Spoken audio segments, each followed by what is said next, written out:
Salam damai sejahtera kepada Bapak Ibu Saudara yang kasih dalam Tuhan. Apa kabar Anda? Saya harap Anda semua dalam kondisi sehat dalam perlindungan Yesus Kristus Tuhan kita. Saya Dr. Sifu Ensign Liao menyambut Anda untuk bersama dengan saya bersama-sama dalam petualangan Mutiara Kebenaran. Ya, saya katakan petualangan karena ini adalah sesuatu yang seru, Saudara yang kasih dalam Tuhan. Petualangan ini tentunya adalah petualangan menyelidiki firman Tuhan, dan itu adalah selalu hal yang menyenangkan bagi saya pribadi, dan saya harap juga bagi Anda sekalian pendengar, menyelidiki firman Tuhan menjadi sesuatu yang indah. Dan Mutiara Kebenaran yang sudah saya bawakan sekian lama, kita sudah sampai masuk ke kitab Bilangan. Masih awal sebenarnya saudara, kalau kita mengingat target kita untuk menyelesaikan Maleakhi, dan masih banyak kitab-kitab lain di depan kita. Tapi jangan khawatir, kita maju selangkah demi selangkah, karena perjalanan 1000 mil dimulai dengan langkah pertama, dan kita sudah jauh juga melewati langkah pertama. Kita sudah sampai kepada kitab yang keempat dalam Alkitab, yaitu kitab Bilangan. Dan hari ini kita membahas pasal yang ke-13, Bilangan pasal yang ke-13, saudara. Oke, sebelum kita masuk lebih lanjut, mari kita berdoa terlebih dahulu. Saya mengajak kita untuk menundukkan kepala dan merendahkan hati, kita minta pertolongan Tuhan. Bapa di surga, kami datang padamu saat ini dengan penuh ucapan syukur dan penuh permohonan Tuhan. Ucapan syukur karena ada firman-Mu yang dapat kami selidiki, dapat kami jadikan pedoman, dapat menuntun kami, dan penuh dengan permohonan agar sambil kami membahas firman-Mu, Roh-Mu yang bekerja dalam setiap hati dan pikiran kami untuk menerangkan semua itu kepada kami. Pimpin kiranya Tuhan. Kami berdoa, diserahkan dalam nama Yesus Kristus saja. Amin. Ya, Bilangan pasal yang ke-13, saudara, adalah pasal yang pivotal kalau dalam bahasa Inggris, pasal yang sangat menentukan di dalam sejarah Israel. Sebenarnya di pasal ini mereka punya kesempatan untuk menggapai kemenangan yang gilang gemilang, untuk maju ke tanah Kanaan, dan segala sesuatu sudah siap sampai kepada titik ini. Mereka tadinya adalah budak yang ada di Mesir. Kita masih ingat tentunya awal sekali kalau kita tarik kembali kepada Abraham. Tuhan pada waktu itu mencari siapa yang akan dijadikan bapa untuk menjadi ayah atau menjadi leluhur dari suatu bangsa yang akan menjadi umat Tuhan, dan Tuhan memilih Abraham karena imannya. Dan Abraham lalu tentunya kita tahu melahirkan Ishak dan Yakub, tetapi sebelum itu semua Allah sudah bernubuat kepada Abraham bahwa keturunannya akan diperbudak selama 400 tahun. Akhirnya benar, Yakub dan keluarga turun ke Mesir, dan mereka di sana selama 430 tahun, dan mereka diperbudak di sana. Tetapi itu semua kesulitan yang sudah Tuhan hancurkan, dan itu semua adalah kesulitan yang sudah Tuhan tolong orang Israel, karena kemudian Tuhan mengirim Musa untuk membebaskan mereka dengan tangan yang teracung, dengan tulah-tulah yang hebat, dengan mujizat-mujizat yang tidak pernah ada sebelumnya di muka bumi. Tuhan mengeluarkan bangsa Israel, tidak pernah ada bangsa lain yang seperti itu di muka bumi. Dan setelah mereka keluar dari Mesir, Tuhan bawa mereka ke Gunung Sinai, saudara. Tuhan tidak langsung bawa mereka ke tanah Kanaan tentunya, sebagai suatu bangsa yang baru saja memilih identik dengan status budak. Mereka belum siap, maka mereka harus diperbaharui dulu. Mereka pergi ke Sinai untuk dikuduskan, untuk diangkat menjadi umat Allah. Di sana mereka masuk ke dalam perjanjian Musa, perjanjian Sinai, kita lain dengan kata lainnya, di mana mereka setuju untuk menjadi umat Allah dan setuju untuk mengikuti titah-titah Tuhan. Dan di sana mereka cukup lama, di Sinai mereka setahun lebih. Di sana mereka belajar berbakti kepada Tuhan. Kita baca itu di kitab Keluaran dan Imamat, di mana Tuhan memberitahu bagaimana umat Tuhan harus bertindak. Tuhan mempersiapkan hati dan pikiran mereka, mendewasakan mereka secara rohani, mengajarkan mereka tentang kekudusannya. Dan kemudian mereka juga membangun kemah suci untuk menyembah Tuhan. Dan masuk ke kitab Bilangan, mereka bersiap-siap untuk pergi, untuk bersiap-siap untuk berjalan, dan mereka marching, mereka bergerak dengan posisi yang sudah Tuhan atur, suku-sukunya, urutan-urutannya, semua sudah Tuhan atur dengan gilang gemilang, dengan penuh confidence, saudara. Dan tibalah mereka di pasal 13 ini. Pasal 13 ini mereka sampai kepada perbatasan Kanaan yang disebut sebagai Kadesh Barnea. Nanti kita akan lihat itu. Nah, jadi Kadesh Barnea ini ada di sebelah selatan Kanaan. Jadi mereka mendekati Kanaan dari sebelah selatan. Dan mereka sebenarnya sudah siap masuk. Tetapi saudara yang kasih Tuhan, pasal 13 yang mestinya bisa menjadi pasal kemenangan ternyata menjadi satu pasal tragedi. Jadi pasal tragedi, dan akhirnya mereka bukannya menjadikan Kadesh Barnea sebagai platform atau sebagai batu loncatan untuk kemenangan demi kemenangan di tanah Kanaan. Kadesh Barnea malah menjadi tempat kekalahan, tempat dosa, tempat pemberontakan terhadap Tuhan, dan yang akhirnya membuat mereka harus putar-putar di padang gurun selama 40 tahun, dan satu generasi semuanya dibunuh Tuhan di padang gurun.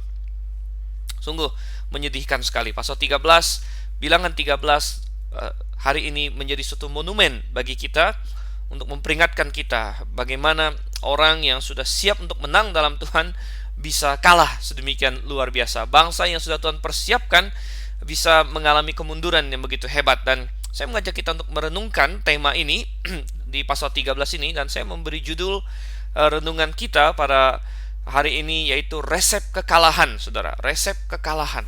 Kenapa bangsa Israel yang sudah Tuhan persiapkan sedemikian rupa kok bisa sampai di Kadesh Barnea ini malah mundur, malah kalah, malah kehilangan iman mereka, dan malah akhirnya Tuhan hukum di padang gurun selama 40 tahun. Apa resep kekalahan mereka?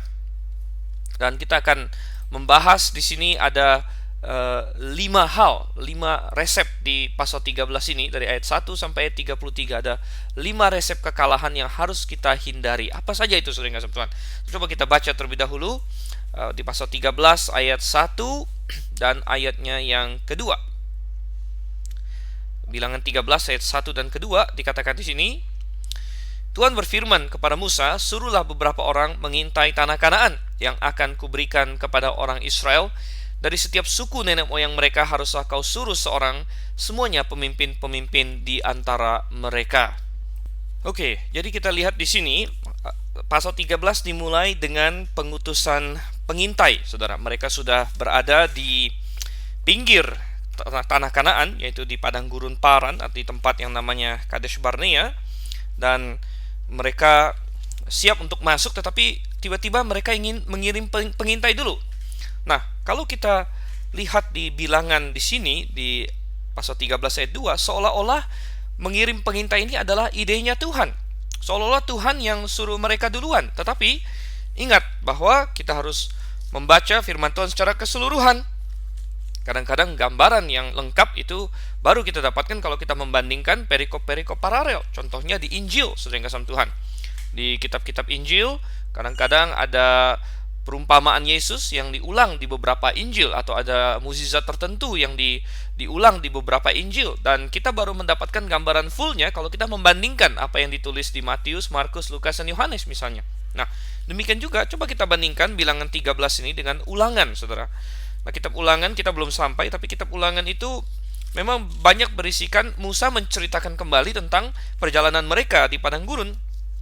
Jadi kalau kita lihat di Ulangan pasal 1 ayat 19, di situ Musa menceritakan tentang peristiwa ke-12 pengintai ini, yaitu Musa menceritakan ulang tentang bilangan 13.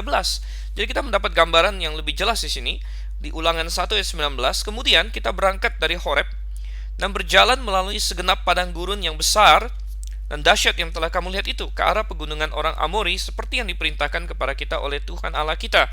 Lalu kita sampai ke Kadesh Barnea. Nah, di sini ya, Kadesh Barnea itu tempat mereka berada.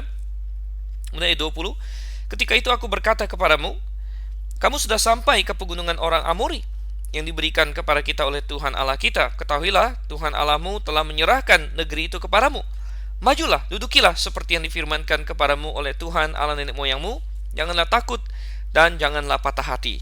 Lalu kamu sekalian mendekati aku dan berkata, marilah kita menyuruh beberapa orang mendahului kita untuk menyelidiki negeri itu bagi kita dan membawa kabar kepada kita tentang jalan yang akan kita lalui dan tentang kota-kota yang akan kita datangi. Nah, saudara kasih Tuhan, jadi kita melihat berdasarkan apa yang Musa katakan di sini, sebenarnya ide atau kita bisa bilang inisiatif untuk mengirim pengintai-pengintai ini berasal dari orang Israel sendiri. Sebenarnya Tuhan sudah suruh melalui Musa, ayo maju, ini kita sudah sampai di Kadesh Barnea, kita siap untuk menyerang. Tapi orang Israel bilang, oh, tunggu dulu, kita jangan cepat-cepat begitu, kita kirim dulu pengintai. Nah, ini gambaran lengkapnya. Jadi saudara kasih Tuhan, mereka ini meragukan firman Tuhan. Ini adalah resep pertama kekalahan. Kenapa mereka perlu mengirim pengintai sebenarnya? Mereka meragukan firman Tuhan. Mestinya mereka langsung maju saja. Apa gunanya mereka mengirim pengintai sebenarnya? Apakah mereka ingin tahu tanah itu seperti apa? Tuhan sudah kasih tahu tanah itu seperti apa. Coba kita buka misalnya bagaimana Tuhan menggambarkan tanah itu. Kita lihat kembali dalam Keluaran pasal 3 misalnya. Keluaran pasal 3 ayat yang ke-8 di sini. Keluaran 3 ayat 8. Sebab itu aku telah turun untuk melepaskan mereka dari tangan orang Mesir dan menuntun mereka keluar dari negeri itu ke suatu negeri yang baik dan luas, suatu negeri yang berlimpah-limpah susu dan madunya, ke tempat orang Kanaan, orang Het, orang Amori, orang Feris, orang Hewi, dan orang Yebus. Tuhan sudah gambarkan bahwa itu negeri yang baik, negeri yang luas, berlimpah-limpah susu dan madunya. Apalagi yang perlu mereka ragukan sebenarnya? Bahkan bukan hanya satu kali Tuhan menggambarkan tanah itu, berulang kali. Misalnya di dalam Keluaran 13 ayat yang kelima di sini melalui Musa. Di Keluaran 13 ayat 5 Tuhan berkata, apabila Tuhan telah membawa engkau ke negeri orang Kanaan, orang Het, orang Amori, orang Hewi, dan orang Yebus, negeri yang telah dijanjikannya dengan sumpah kepada nenek moyangmu untuk memberikannya kepadamu. Kemudian digambarkan suatu negeri yang berlimpah-limpah susu dan madunya, ya, berlimpah-limpah susu dan madunya. Jadi Tuhan sudah mengatakan ini tanah yang baik, ini tanah yang Tuhan berikan. Untuk apa mereka menghintainya? Toh ini adalah tanah perjanjian yang Tuhan berikan, ini pasti baik. Jadi ada meragukan firman Tuhan. Saudara yang kasih Tuhan, ini adalah resep kegagalan yang pertama. Bahkan ini adalah resep kegagalan sejak di Taman Eden. Anda tahu bahwa ketika iblis datang kepada Hawa, dia tidak serta-merta langsung berkata Tuhan itu salah. Tidak, dia ingin mengetes dulu apakah Hawa bisa dibuat meragukan firman Tuhan. Dan kalau Hawa bisa dibuat meragukan firman Tuhan, maka siap untuk menyangkal firman Tuhan. Jadi dimulai dengan keraguan-raguan. Ya, meragukan firman Tuhan adalah resep kekalahan. Hawa disuguhi oleh iblis. Bukankah Tuhan berfirman katanya bahwa jangan makan semua buah di pohon di taman ini? Itu adalah satu pernyataan yang sangat licik, saudara yang kasih Tuhan.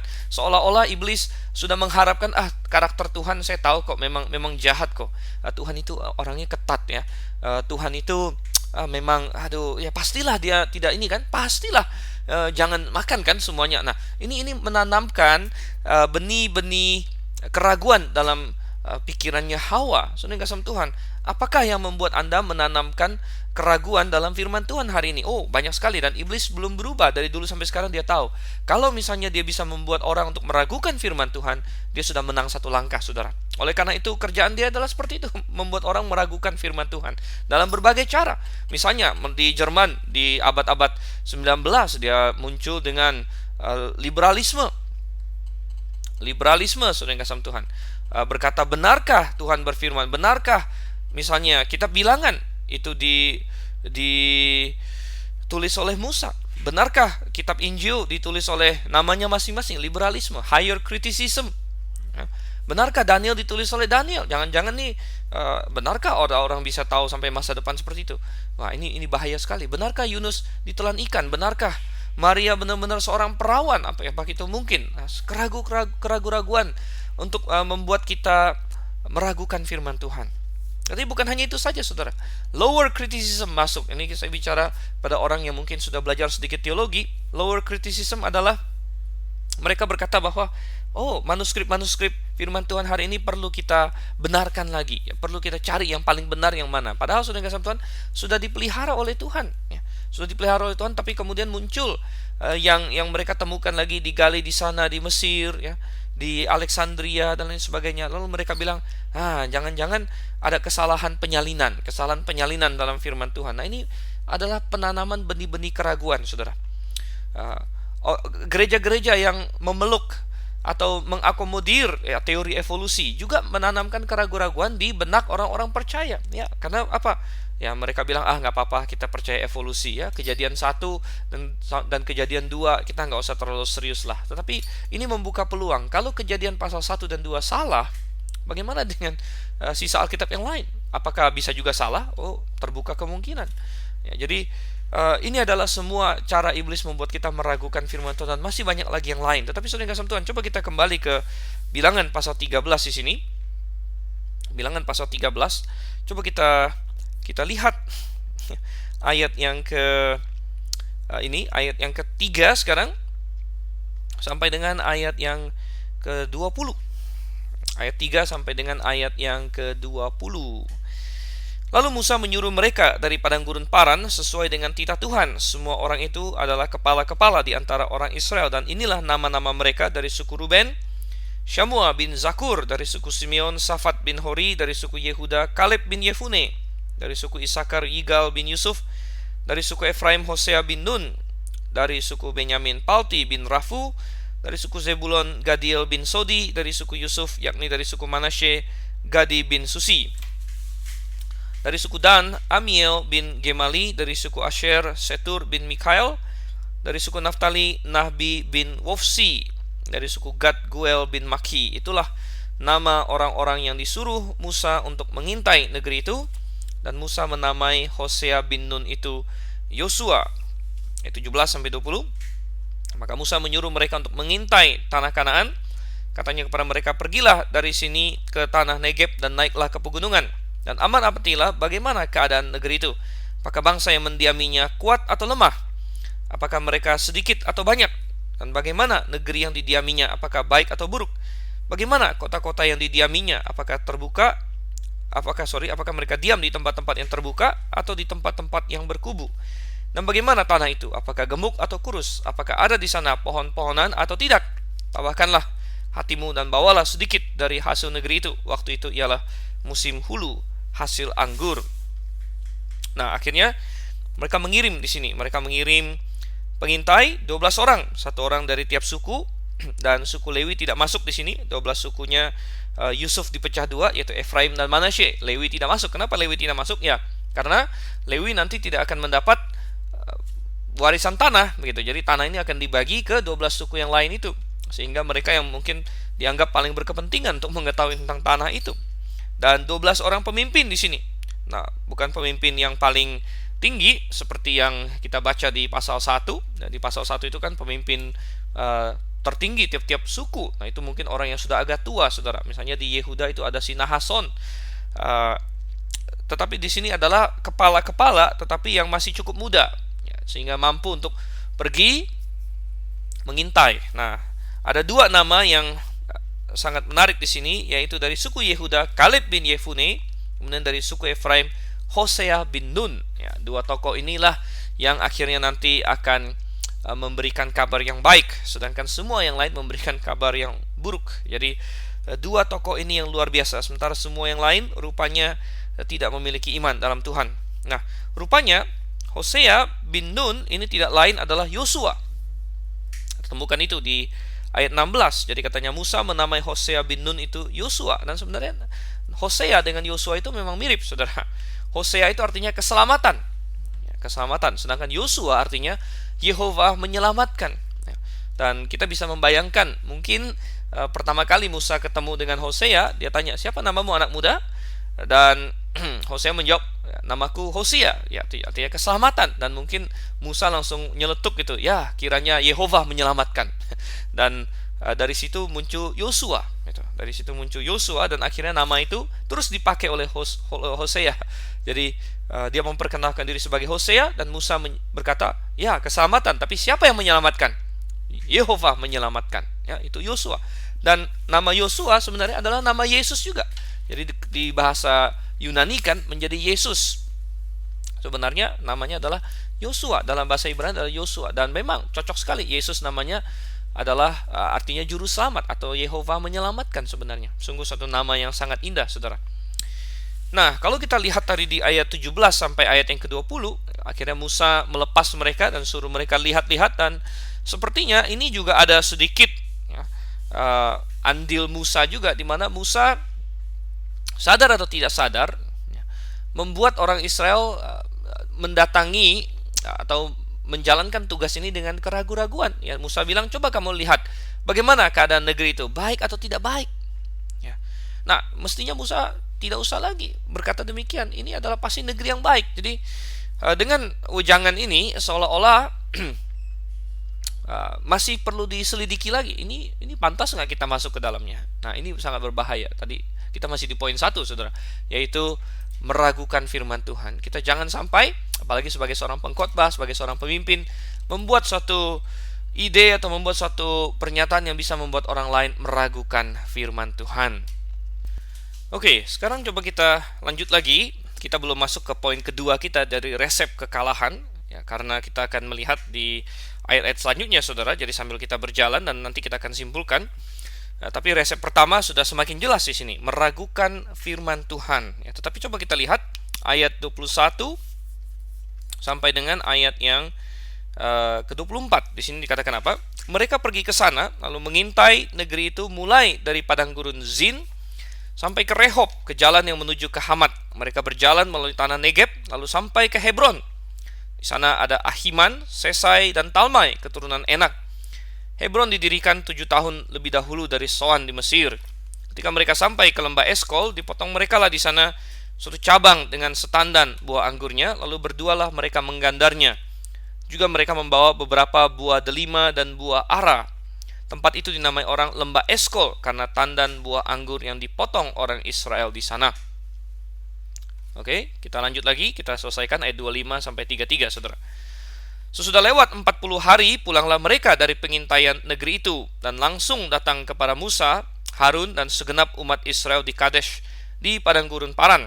Mereka membawa pulang kabar kepada keduanya dan kepada segenap umat itu dan memperlihatkan kepada sekaliannya hasil negeri itu. Mereka menceritakan kepadanya, kami sudah masuk ke negeri kemana kau suruh kami, dan memang negeri itu berlimpah-limpah susu dan madunya, dan inilah hasilnya.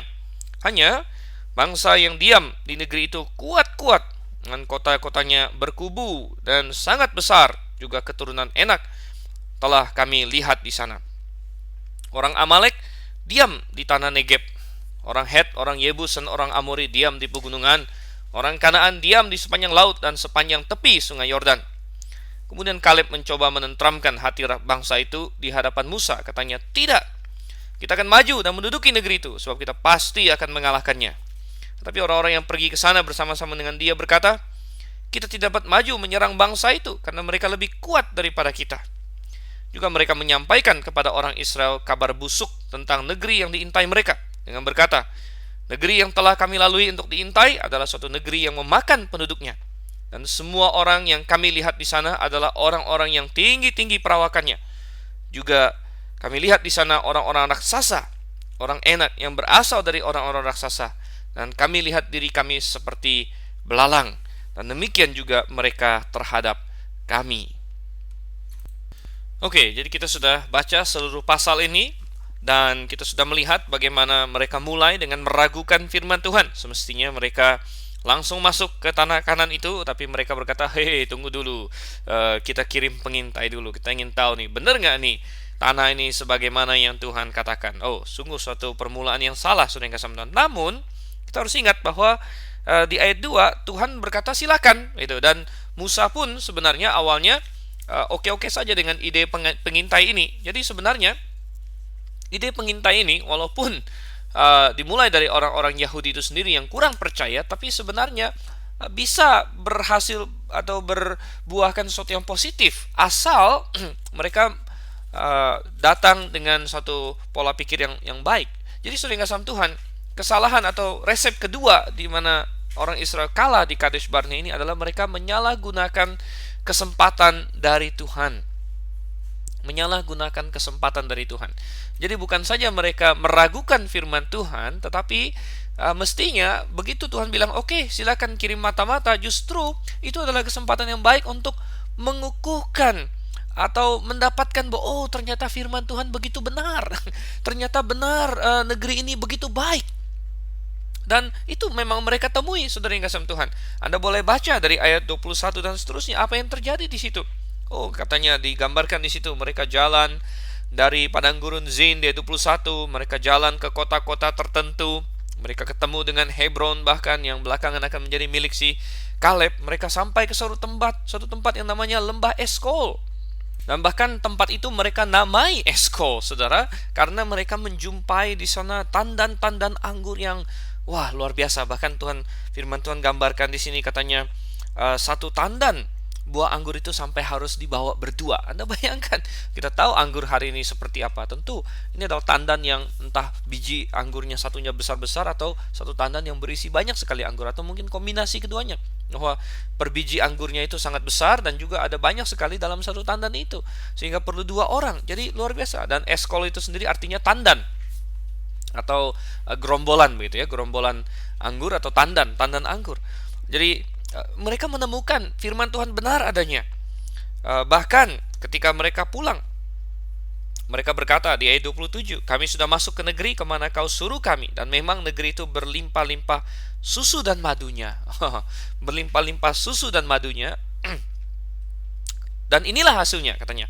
Tapi di ayat 28 dikatakan hanya.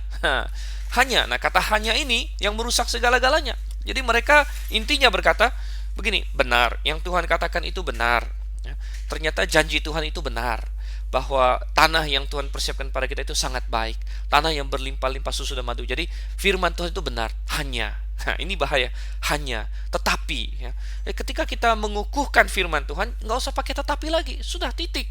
Firman Tuhan benar, titik. Jangan tetapi, hanya, lain sebagainya. Ini adalah kata-kata yang berbahaya, saudara. Jadi mereka menyalahgunakan kesempatan dari Tuhan. Oke, mungkin ide-ide pengiriman pengintai awalnya karena mereka kurang percaya, tapi Tuhan sudah perbolehkan. Tuhan sudah perbolehkan, justru maksudnya kesempatan ini supaya mereka tambah percaya. Setelah mereka membuka mata, oh ya benar loh, lihat betapa hebatnya tanah yang Tuhan berikan pada kita. Dan itu kesempatan yang luar biasa untuk supaya kita bisa tambah percaya sama Tuhan. Tetapi ternyata mereka menyalahgunakan kesempatan itu. Bukannya mereka tambah percaya, malah mereka tambah tidak percaya. Nah, apakah hari ini kita meragukan firman Tuhan? Apakah kita menyalahgunakan kesempatan yang dari Tuhan, saudara? Coba kita buka di dalam 2 Petrus pasal 3. 2 Petrus pasal 3 ayat yang ke-9. Di sini katakan, Tuhan tidak lalai menepati janjinya, sekalipun ada orang yang menganggapnya sebagai kelalaian. Tapi ia sabar terhadap kamu, karena ia menghendaki supaya jangan ada yang binasa. Supaya ia menghendaki supaya jangan ada yang binasa, katanya, melainkan supaya semua orang berbalik dan bertobat. Jadi rupanya Tuhan belum datang kedua kali untuk memberi kesempatan supaya sebanyak mungkin orang bertobat. Tetapi manusia bisa dan sering menyalahgunakan kesempatan ini. Bukannya bertobat, malah mengejek. Mana Tuhan kok nggak datang-datang, katanya. Oh, jangan seperti itu. Kalau Anda hari ini masih hidup, itu kesempatan dari Tuhan untuk bertobat. Kalau Anda hari ini masih bernafas, Anda masih mendapat kasih karunia Tuhan, itu kesempatan dari Tuhan. Jangan salah gunakan, jangan sia-siakan. Kembali ke dalam Bilangan pasalnya yang ke-13, saudara. Jadi kita sudah dapat 2 resep kekalahan orang Israel: meragukan firman Tuhan, menyalahgunakan kesempatan dari Tuhan. Tetapi yang ketiga, mereka memandang situasi tanpa Tuhan. Mereka memandang situasi itu tanpa Tuhan.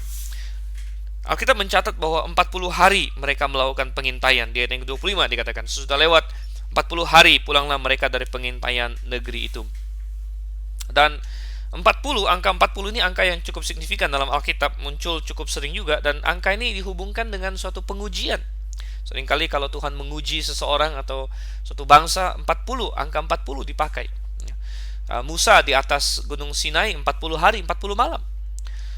Yesus berpuasa 40 hari 40 malam sebelum dia dicobai. Kemudian bangsa Israel berkelana di padang gurun 40 tahun. Jadi angka 40 merupakan angka periode pencobaan Tuhan, pengujian Tuhan.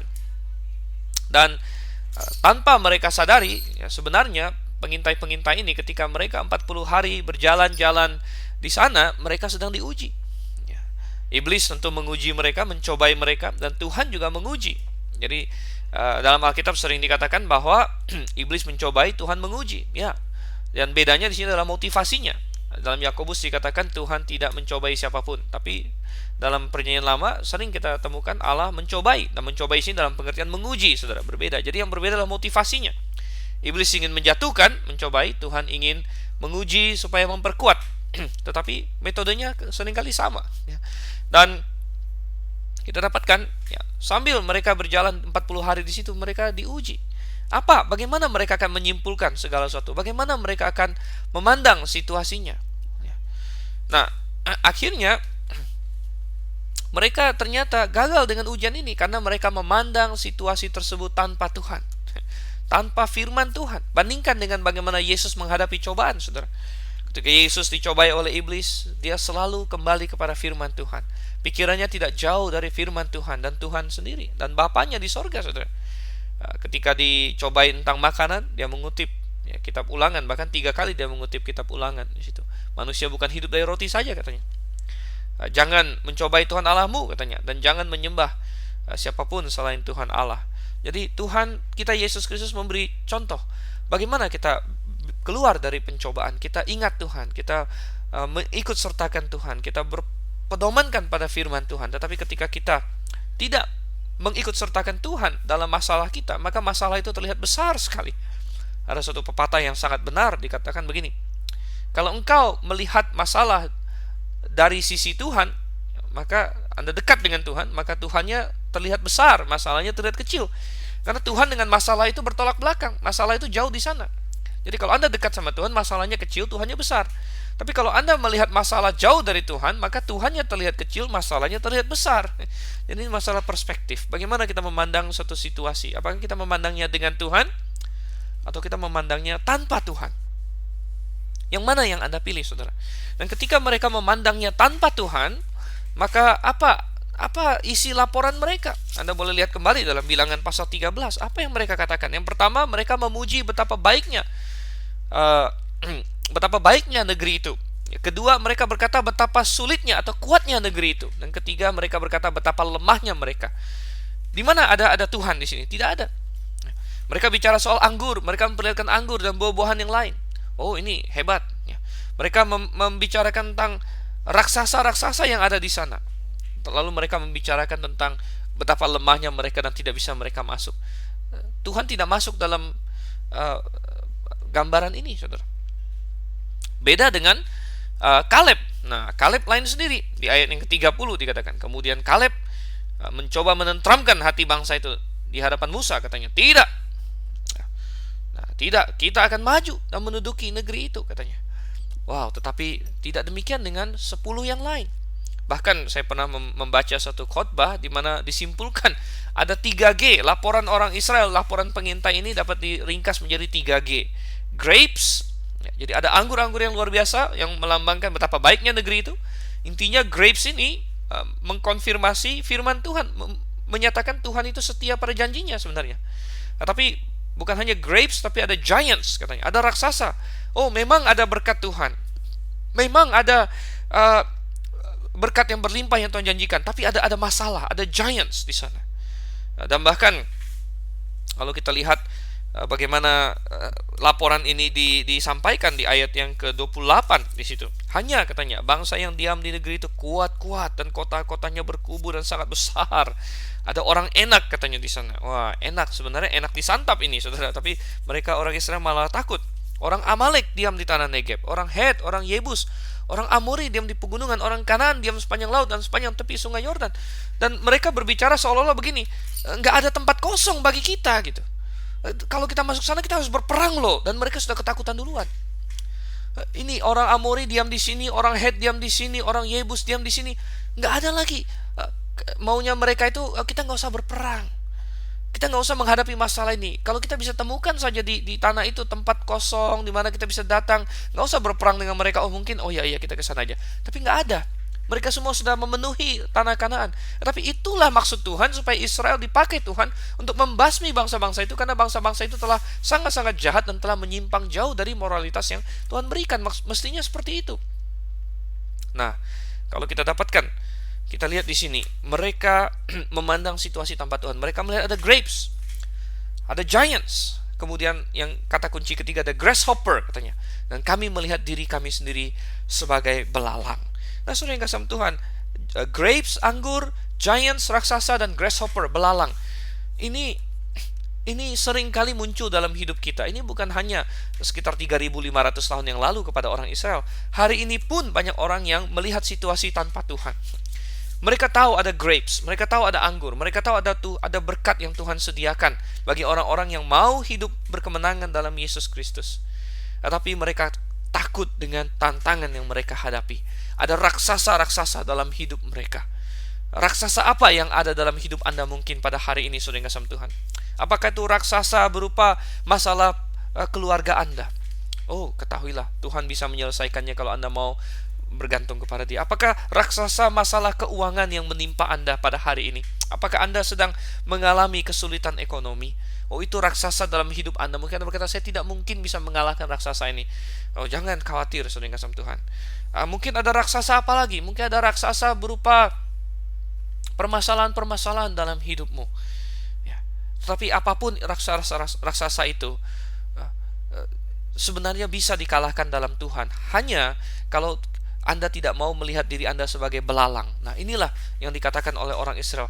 Mereka melihat kami seperti belalang. Kami seperti belalang, dan mereka melihat kami seperti belalang. Oh, betapa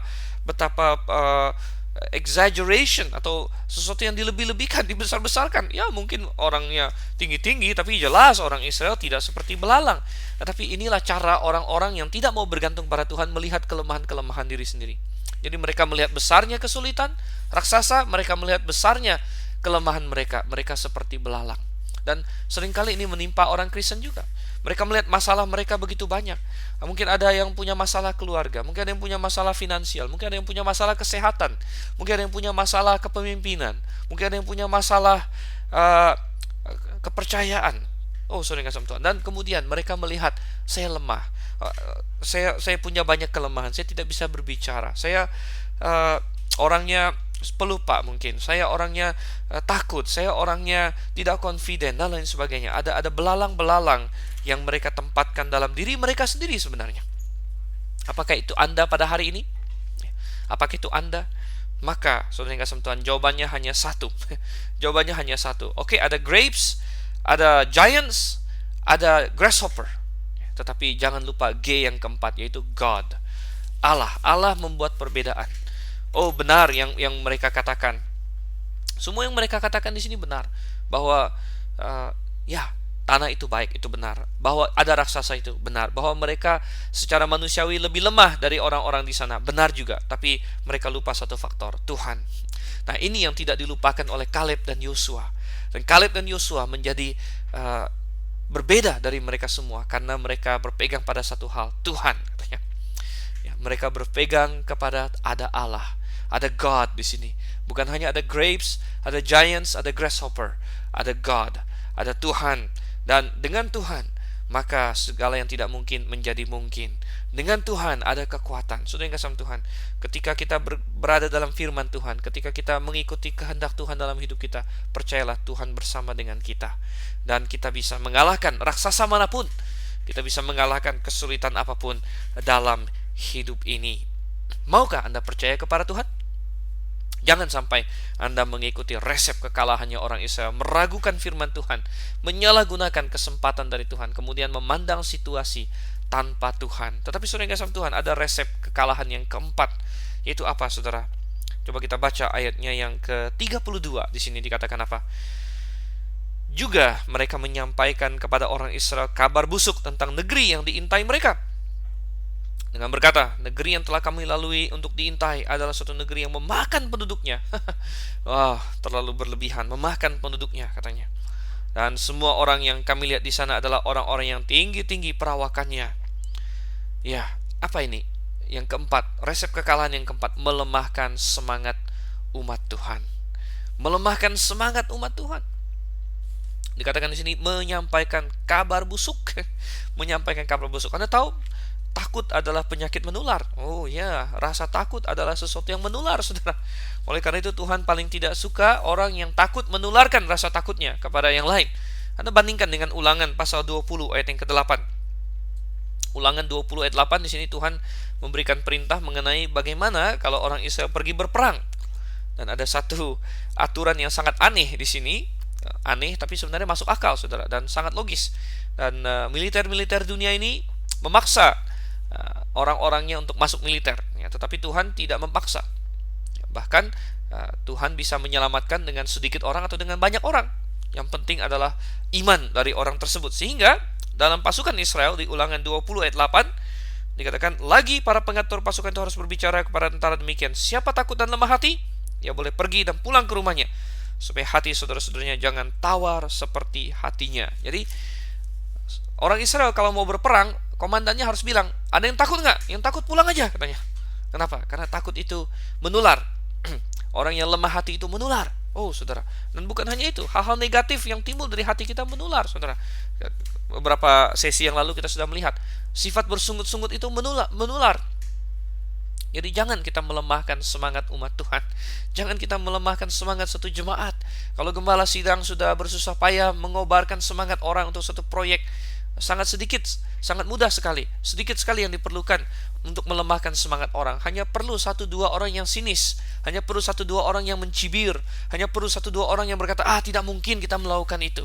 Tidak mungkin, kita tidak bisa. Hanya perlu 1-2 ini yang melemahkan semangat orang, saudara. Tetapi hati-hati, jangan sampai itu Anda. Jangan sampai nanti Tuhan membuat Anda bertanggung jawab, kamu yang melemahkan semangat umatku. Tidak, baiklah kita menjadi orang yang membangkitkan semangat umat Tuhan.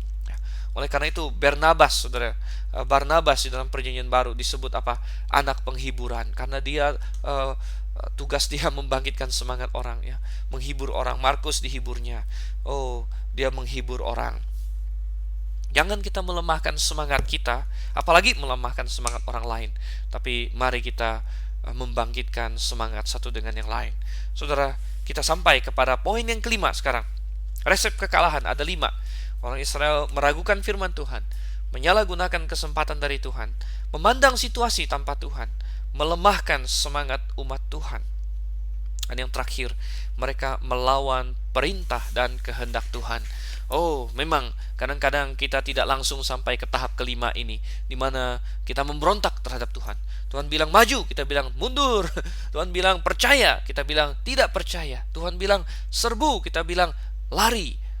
Orang Israel intinya mereka berkata, kami tidak mau masuk ke sana. Kami tidak mau masuk ke Kanaan. Bayangkan, Tuhan sudah keluarkan mereka dari Mesir. Tuhan sudah bawa mereka, angkat mereka menjadi umat. Tidak kurang mukjizat yang mereka lihat. 10 tulah, air Laut Merah terbelah 2, tentara Firaun yang begitu kuat hancur. Di mana iman mereka? Karena mereka sudah mulai meragukan firman Tuhan. Mereka menyalahgunakan kesempatan. Mereka memandang situasi tanpa Tuhan, dan mereka melemahkan semangat mereka sendiri.